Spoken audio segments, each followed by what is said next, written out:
नमस्कार दोस्तों, हिंदी मंथन क्लासेज में आपका स्वागत है। आज जो बात की जाएगी वो की जाएगी आपके क्लास 11 के अंदर आरोह पुस्तक है। आरोह पुस्तक में पद्य भाग और पद्य भाग में कबीर के बारे में बात करेंगे, परिचय जानेंगे, इनकी विशेषताओं की ओर ध्यान देंगे, फिर इसके पद की ओर जाएंगे।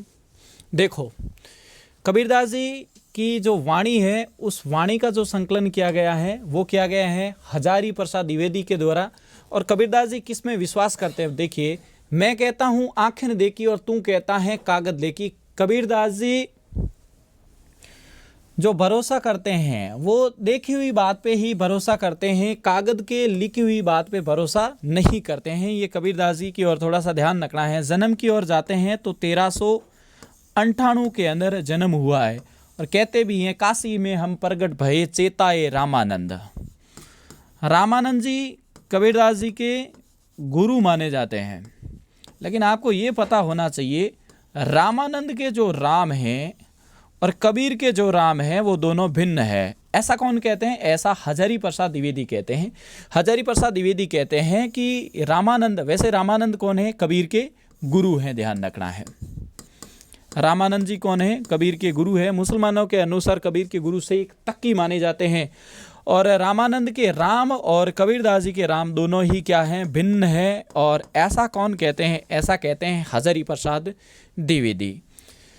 कबीरदास जी की जो वाणी है, इस वाणी का संकलन किसमें किया गया है? इस वाणी का संकलन किया गया है बीजक के अंदर। और बीजक में क्या है? बीजक में है रमेनी, बीजक में है शब्द और बीजक में है साखी। रमेनी का मतलब क्या है? रामायण। शब्द का मतलब क्या है? शब्द। और साखी तत्सम शब्द है, सॉरी तद्भव शब्द है। तत्सम शब्द है वो है साक्षी और तद्भव शब्द है वो है साखी। और साखी जो लिखी गई है वो लिखी गई है दोहों में। और दोहे आपको पता होना चाहिए अर्धसम्मात्रिक छंद माने जाते हैं। अर्धसम्मात्रिक छंद का मतलब होता है इसमें 13, 11, 13, 11। पहली पंक्ति, दूसरी पंक्ति, तीसरी पंक्ति, चौथी, मतलब इसमें 4 चरण होते हैं और 2 पंक्ति होती है।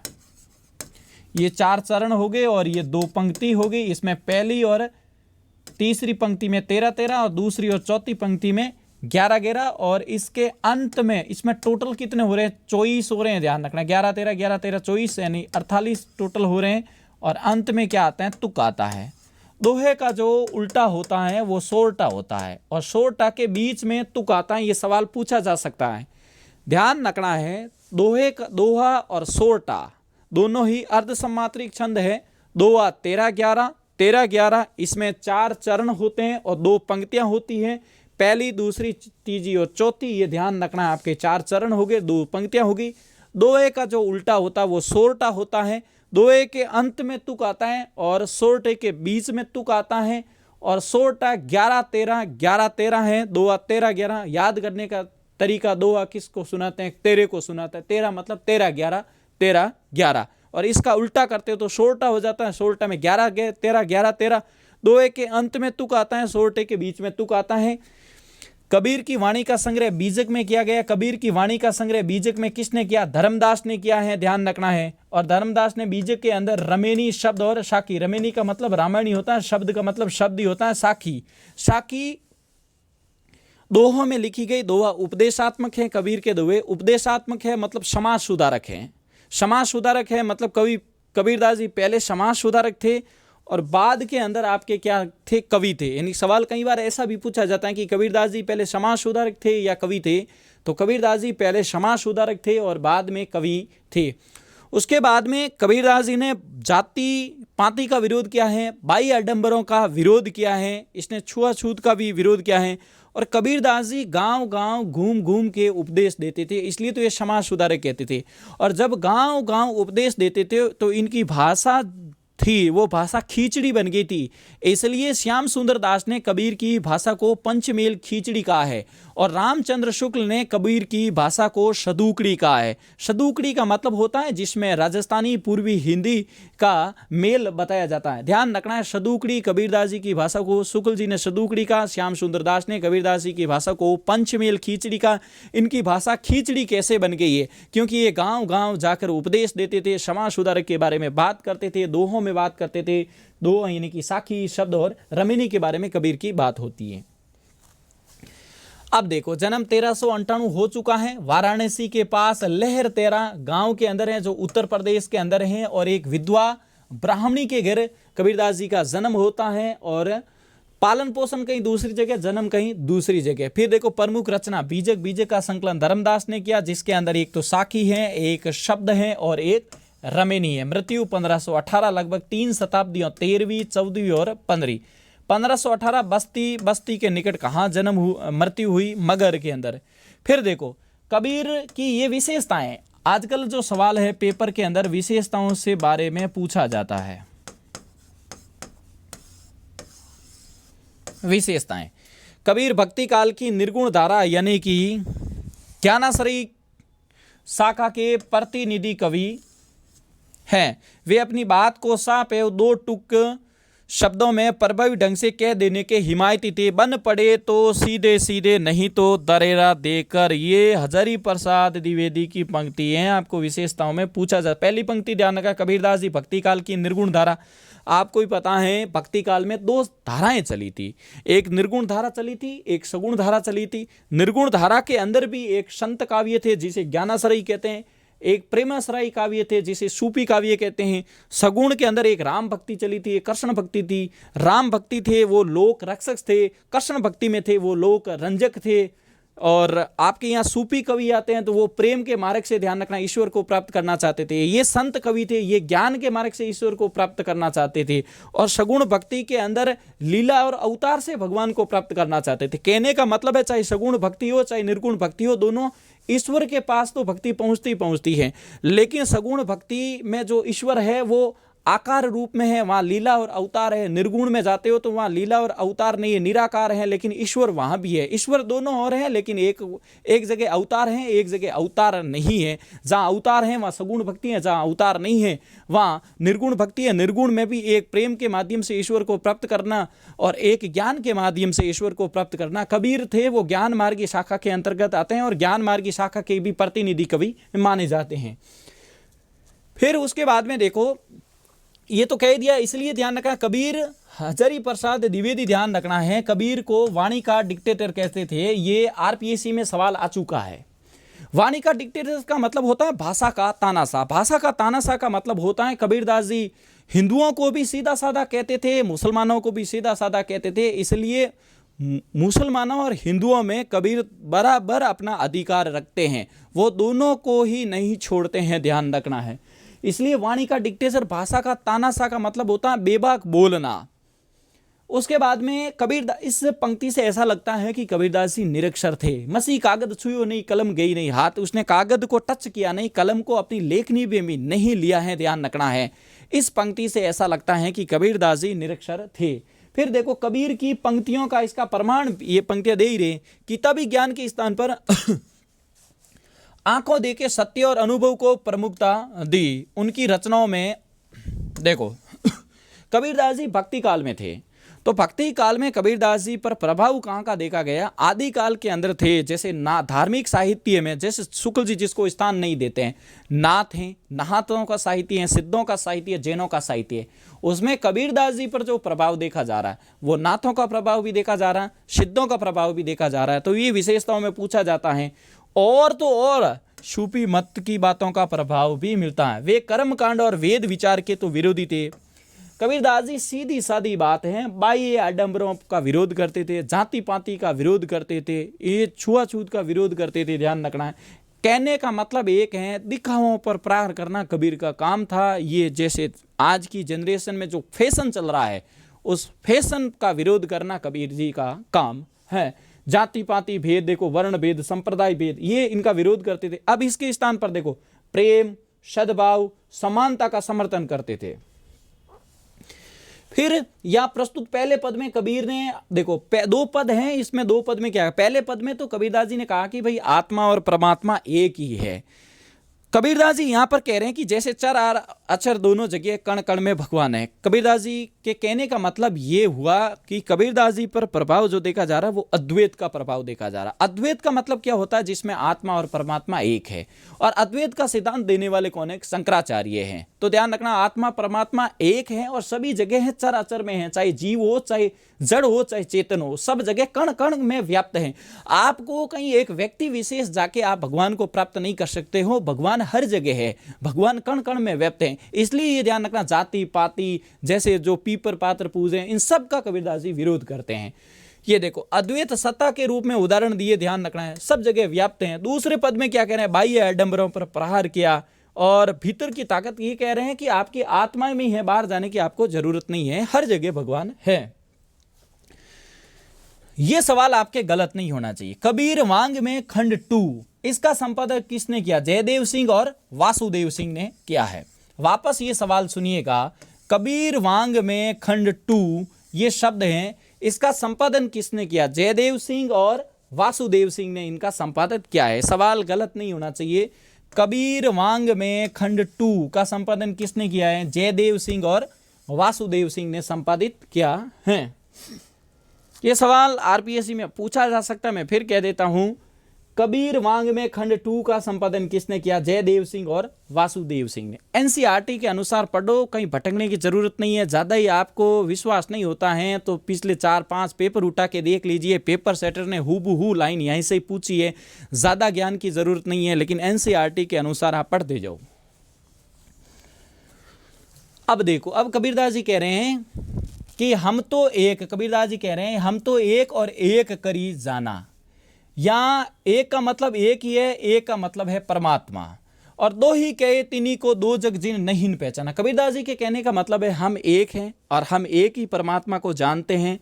या एक का मतलब तो एक मनुष्य ही आया है, एक मनुष्य,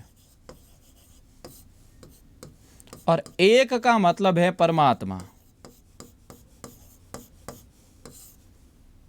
एक का मतलब क्या है, मनुष्य, और एक का मतलब परमात्मा। अच्छा, एक बात ध्यान रखना, एक जैसे शब्द हैं, अर्थों में भिन्नता है, तो शब्द तो युग्म भी बनता है, लेकिन अलंकार क्या बनता है, यमक बनता है। यहां पर ध्यान रखना, यमक अलंकार बन गया है। एक जैसे शब्दों में, अर्थों में, उच्चारण में इनके अर्थ अलग अलग है। एक का मतलब क्या, मनुष्य, एक का मतलब क्या, परमात्मा। अलंकार कौन सा हो गया, यमक। इन दोनों के अगर एक ही अर्थ होते तो यहां पर पुनरुक्ति प्रकाश अलंकार हो जाता, तो यहां पर यमक अलंकार। हम तो एक, कबीरदास जी कह रहे हैं हम भी एक और एक ही करी जाना, एक ही करी, भगवान एक है। फिर कह रहे हैं कि दो ही कहे तिन्हीं को दो जग जिन नहीं पहचाना। यानी जो ये कह रहे हैं कि दो ही कहे, जो दो बता रहे हैं कि आत्मा और परमात्मा अलग अलग है, तिन्हीं यानी कि उनको, दो जगह यानी उनको नरक में जगह मिलेगी और उन्होंने भगवान की आत्मा और परमात्मा को एक जगह नहीं पहचाना, यानी उन ऐसे व्यक्तियों को नरक में जगह मिलेगी। ये कबीरदास जी के कहने का मतलब है। फिर कबीरदास जी उदाहरण देते हैं, कह रहे भाई जब एक ही पवन, एक ही पानी, एक ही ज्योति समाना, एक एक खाक गड़े सब भांडे एक कोरा साना। कबीरदास जी का कहने का मतलब है कि जब एक ही तो पवन है, एक ही पानी है, एक ही सब में ज्योति व्याप्त है, फिर आत्मा और परमात्मा अलग कैसे हो सकती है। कबीरदास जी कहने का मतलब है एक ही पवन है, एक पानी है और एक ही ज्योति सब में समान व्याप्त है। एक, हम तो एक ही करी जाना। दो कहे, यानी जिसको दो कह रहे हैं कि अद्वैत आत्मा और परमात्मा अलग अलग बता रहे, उनकी जगह तो वो भगवान को पहचानते नहीं है, और दो जगह का मतलब नरक होता है, वो नरक में जाएंगे, ध्यान रखना। फिर वो उदाहरण देते हैं कि एक खाक गड़े सब भांडे और एक कोरा साना, जैसे बाड़ी काट ही काटे अग्नि ने काटे कोई। देखो खाक का मतलब तो क्या होता है मिट्टी होता है, और इस मिट्टी से क्या बना रहे हैं, बर्तन बना रहे हैं। बना कौन रहे हैं, कुम्हार बना रहे हैं। तो कहने का मतलब ये हुआ, यहां पर कबीरदास जी कह रहे हैं कि भाई कुम्हार किस रूप में है, यहां पर ईश्वर में। ईश्वर किसको बना रहा है, मनुष्य को बना। उस मनुष्य में पंच तत्व हैं, वो सब क्या है, अलग अलग जैसे पंच तत्व आ रहा है, तो यहाँ पर देखो जो बर्तन है वो मनुष्य है, जो कुमार है वो ईश्वर है। सवाल पूछा जाता है जो कुमार हैं वो ईश्वर हैं, जो बर्तन है वो मनुष्य हैं, जो मिट्टी है वो पंच तत्व हैं। जिस प्रकार कुमार एक ही मिट्टी से अलग अलग प्रकार के बर्तन बना रहा है, उसी प्रकार ईश्वर भी मनुष्य को बना रहे हैं, ध्यान रखना। अब वो जैसे जैसे आता ही आपको सोचना कुछ भी नहीं है, वहां पर अलंकार कौन सा हो जाएगा, उदाहरण अलंकार हो जाएगा। जैसे देखो, जैसे बाड़ी काष्ठ ही काटे, अग्नि ने काटे कोई। भाई जिस प्रकार बाड़ी यानी बढ़ई, काष्ठ यानी लकड़ी, बाड़ी यानी बढ़ई लकड़ी को काट सकता है, और काटे अग्नि ने कोई, क्या बढ़ई अग्नि को, लकड़ी को तो वो जला सकता है, काट सकता है, लेकिन क्या अग्नि को काट सकता है, क्या अग्नि को नहीं काट सकता। उसी प्रकार ध्यान रखना, यहाँ मनुष्य की आत्मा की बात की गई है कि मनुष्य की आत्मा को कोई नहीं काट सकता। तो सवाल पूछा जाता है अग्नि को किस रूप में दर्शाया गया है, अग्नि को ध्यान रखना मनुष्य की आत्मा के रूप में दर्शाया गया है, सवाल गलत। और यहाँ पर लकड़ी को किस प्रकार, लकड़ी है जो मनुष्य का शरीर है, वापस सुनिए, जहाँ लकड़ी है वहाँ मनुष्य का शरीर है, जहाँ अग्नि है वहाँ पर ध्यान रखना आत्मा है, और जहाँ कुमार है वहाँ ईश्वर है, जहाँ बर्तन है वहाँ मनुष्य है, जैसे हैं वहाँ पर उदाहरण अलंकार हैं, एक एक में यमक अलंकार है। फिर देखो, सब घटी अंतरी तुई व्यापक धरे स्वरूपे दोई। यहाँ घटी का मतलब हृदय दिया गया है, थोड़ा सा आपको पता होना। सब घटी अंतरी तुई व्यापक धरे स्वरूपे सही, यानी सबके हृदय में भगवान यानी तुम्हारा ही स्वरूप धरा हुआ है। और फिर कबीरदास जी कह रहे हैं ये संसार कैसा, देखो माया देखी जगत के लुभाना यानी माया देख के जगत को यहाँ पर क्या कर रहे हैं, लुभाना, मतलब कि संसार कैसा है कि माया को देखकर, माया यानी कि माया को देखकर तो यहाँ पर लोभ कर रहा है, और काहे रे नर गर्भाना, और फिर उसके पास में माया होती है तो वो जो नर होता है वो गर्व करने लग जाता है। और ऐसे व्यक्तियों का कबीरदास जी यहाँ पर क्या कर रहे हैं, विरोध कर रहे हैं ऐसे इंसानों का कि जो माया के विवश में फंसे हुए हैं, ध्यान रखना।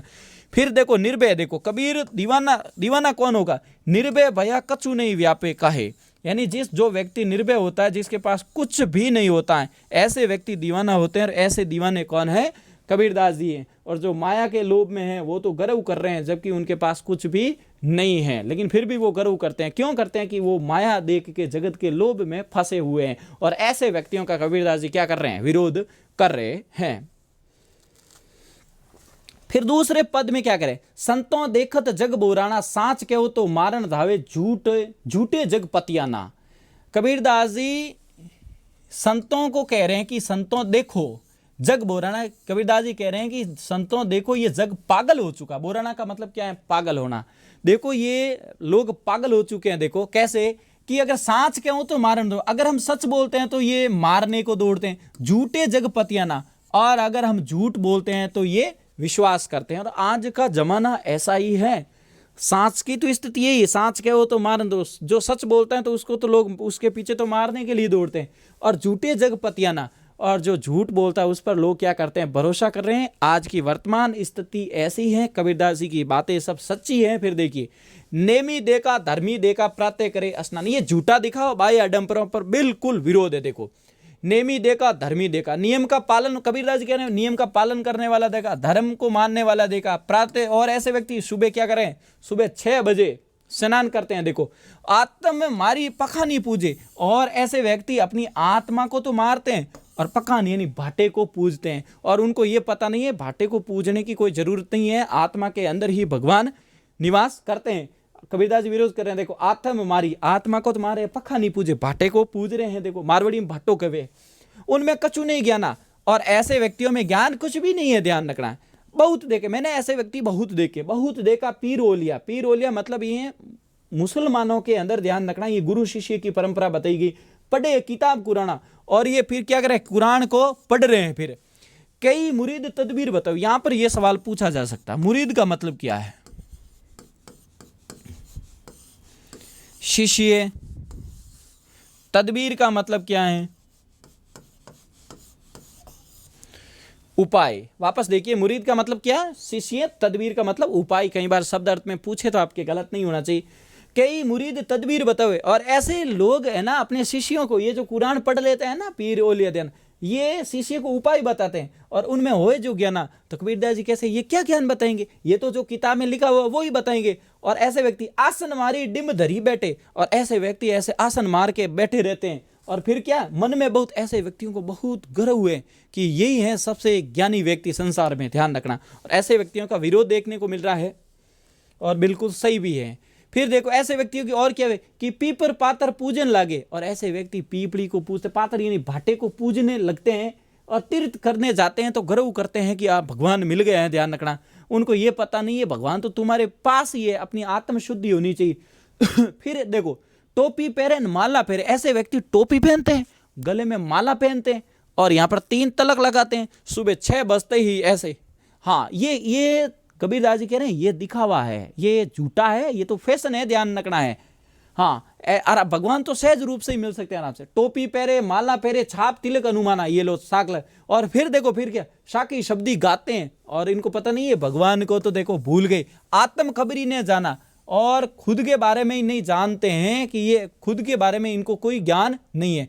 फिर ऐसे लोग देखो, अब यहां पर तो खरी खरी सुना दी है हिंदू और मुसलमान दोनों को। देखो हिंदू कहे मोई राम प्यारा, हिंदू कह रहे हैं कि हमारे तो भगवान राम है, तुर्क कहे रहीमाना, और मुस्लिम कह रहे हैं कि हमारे रहीम है। यहाँ बहुदेववाद की बात होगी कि अलग हो गए, हिंदुओं के राम हो गए, मुसलमानों के रहीम हो गए। लेकिन कबीरदास जी कह रहे हैं कि ईश्वर तो एक है। कबीरदास जी तो एकेश्वरवाद की बात करते हैं। फिर ये आपस में देखो, आपस में दो लरी लरी मुए, आपस में दोनों लड़ते लड़ते मर जाते हैं। मरम ने कहूँ जाना, और मरम भगवान के मरम को ये नहीं जाना।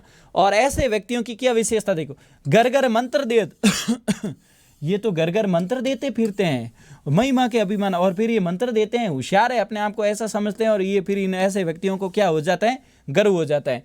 और ऐसे व्यक्तियों की हालत क्या होती है, गुरु के सहित सीखिए सब उड़े, गुरु और शिष्य सहित सब के सब, ध्यान रखना है, डूब जाते हैं। और अंत काल में ये व्यक्ति पछताते हैं और फिर कहते हैं, कहे कबीर सुनो संतों, ई सब मरम मुलाना, मरम है यहाँ पर थोड़ा सा, मरम भुलाना।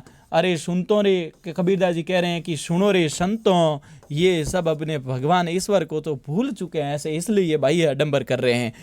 कहते कि कहो कहीं नहीं, और ऐसे व्यक्तियों को कितना ही कहो ये कहना नहीं मानेंगे। सहजे सहज समाना, इनको पता नहीं है कि भगवान ईश्वर तो सहज रूप से ही मिल जाते हैं। तो यहाँ पर थोड़ा सा ध्यान रखना, कबीरदास जी ने बिल्कुल बाह्य आडंबरों का विरोध किया है, जाति पाति का भी विरोध किया है, एकेश्वरवाद की बात करते हैं, आत्मा और परमात्मा यानी कि अद्वैत की बात करते हैं, शंकराचार्य के जो सिद्धांत हैं उस पर चलते हैं।